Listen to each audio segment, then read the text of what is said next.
Well, what is up, y'all? It's Cool Hand Steve back with another YouTube video. And the 2025 NFL season has officially come to a close as we had Super Bowl 60 here last night.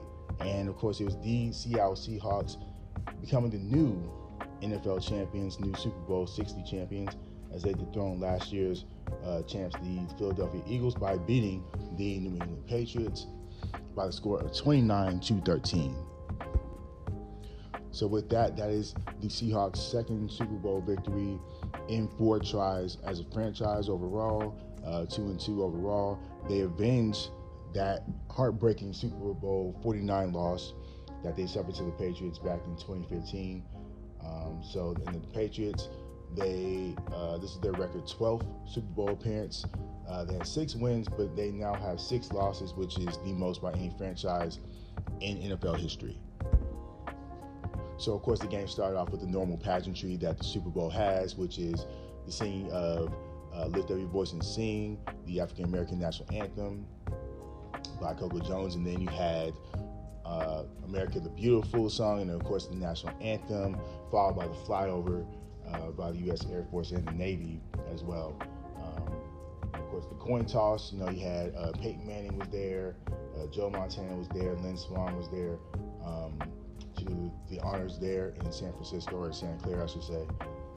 And then the game started, and it started pretty much, I wouldn't say exactly how I expected it, but I'm not surprised, because you had these teams, 2 good defenses, 2 offenses that are capable, but I wouldn't say always lit the world on fire as far as their numbers. The Patriots did in the regular season, but we saw in the playoffs, we saw a different offense with them. Seahawks had that ability, but they had some games where they grounded it out as well. So it's not like these are the top 2 offenses in the league. So to have 3, field goals in the first half and that being it, I wouldn't really say that surprised me that much. Because again, both these teams' strengths were their defense. So not too surprising there. That being said, I just kind of shook my head and said, oh no, I hope we're not getting a repeat of that Patriots-Rams Super Bowl from, I believe it was Super Bowl 53 back in 2018, really was held in February 2019 in Atlanta. I said, oh, please, God, I hope it's not a repeat of that Super Bowl. That was the worst Super Bowl I've watched. This looked like it was heading that direction, because you looked at social media, a lot of people were saying the same thing. They said, oh, Super Bowl's kind of mid, it's a little boring. And even after the game, they kind of had the same thoughts of that game. Y'all let me know in the comments below if y'all thought the same of the Super Bowl, if it really lived up to the hype. Of course, last year we had the blowout by the Eagles against the Chiefs, but I think a lot of people are happy just because the Chiefs lost. But still, that wasn't really a great one to watch either. And then, of course, you had for whatever reason, the controversial halftime show by Bad Bunny. Although, yes, I don't speak Spanish, so I really didn't understand what he was saying. Hey, listen, it was still a great halftime show. I can recognize a good one when I see one. In terms of the scenery and the dancing, he had Lady Gaga pull up. He had another artist pull up. Can't remember the name right now. But still, it was a great show for me as far as I was concerned. I really liked the visuals that they had, kind of taking us back to what I would imagine Puerto Rico really looks like. So I love that they incorporated that. And of course, he really united all the Latin American countries towards the end of the performance as well. So that was really cool to see. Of course, there's a lot of controversy. People talking about there's this Turning Point USA halftime show, which apparently people didn't like it that much, because even though that was going on, that's not really the talking point right now. The talking point is still Bad Bunny and his halftime show. So that shows me that halftime show, that Turning Point show with all these white artists, were really more so used as a proxy and a prop to try to go up against what they were doing, the NFL was doing with Bad Bunny. And so y'all really didn't have that much interest in that show. Y'all really wanted to see what Bad Bunny was doing, whether you love him or hate him or you're indifferent. Now, once the second half started, that's when we really started to see both teams on offense kind of unfurl a little bit and show a bit more of their big playability, especially from Seattle's side. Obviously, they had the pick six that helped kind of break things open for him in the second half. But you saw Sam Darnold use his arm a little bit better, use his legs as well. And same thing for Drake May, but you also saw the mistakes with Drake May, and you saw that Seattle Seahawks defense just hound and surround him in the backfield. He was sacked 6 times, and he could have been sacked a few more times other than that had he not escaped. So great job by the Seahawks defense, and they really shut down the New England running game. Something that I said was a concern of mine for the Patriots going into this game. Obviously them playing in San Francisco and playing in better weather, and the Seahawks being the favorite team, I figured they would be up in the game. I figured that the Patriots would throw the ball more, which that's what we saw. We saw Drake May throw the ball 43 times in this game compared to not so many times in those other 3 games. You really saw more of that, the passing game for New England come through, but the rushing game was a concern of mine coming in. And when you look at the stat lines and you look at the highlights, you look at the game, you saw why that was a concern, because those concerns became a reality.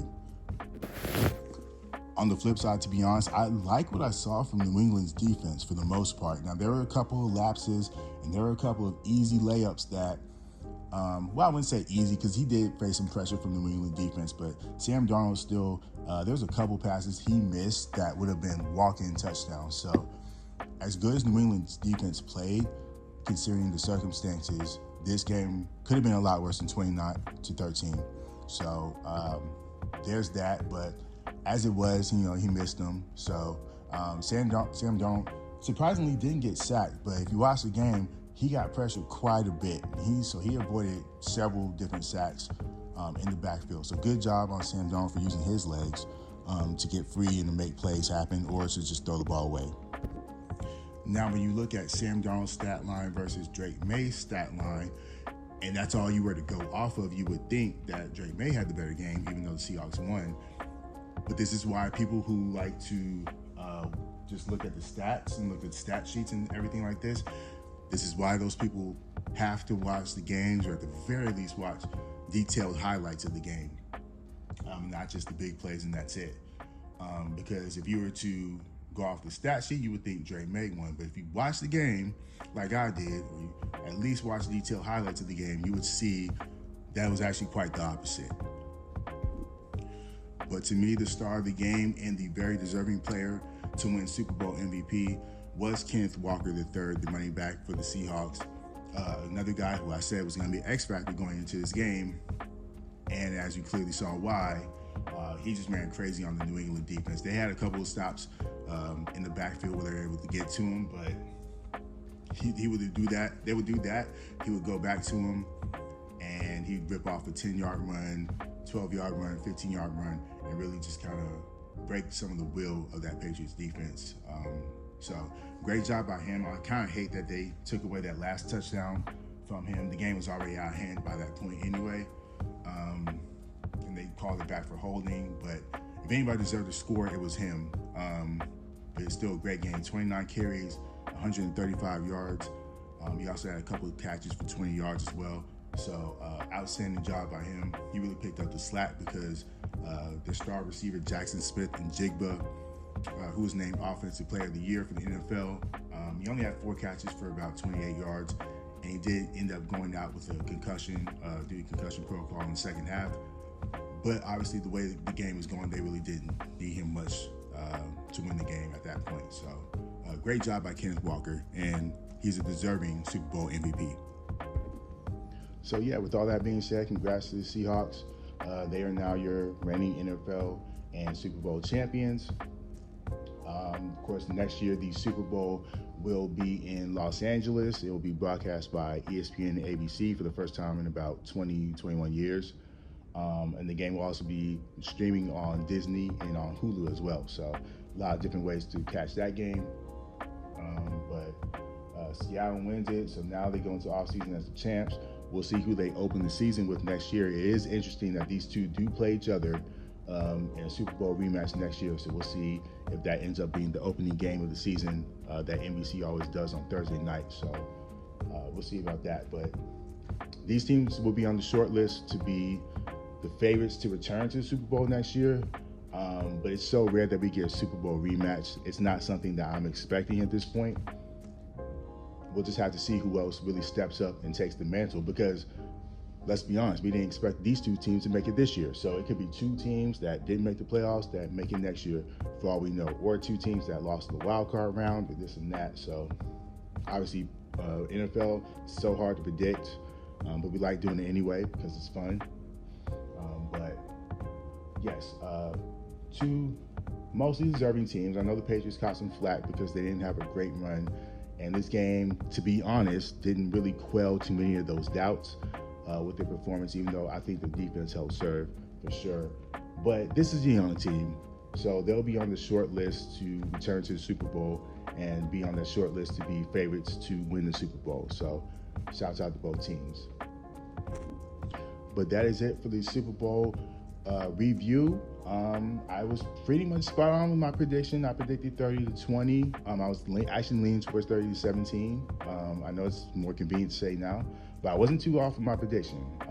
So this one I was pretty spot on, so I'm pretty happy about that. But let me know y'all's thoughts of the game and also the halftime show in the comments below. Like, share, comment, subscribe as always. Hit the notification bell so you get the notification on when I get new videos and when I drop new videos and shorts. So as always, thank y'all for watching. Could have been anywhere else in the world, but you're here with me, and I appreciate that. So until I catch you on the next one, Cool and Steve out.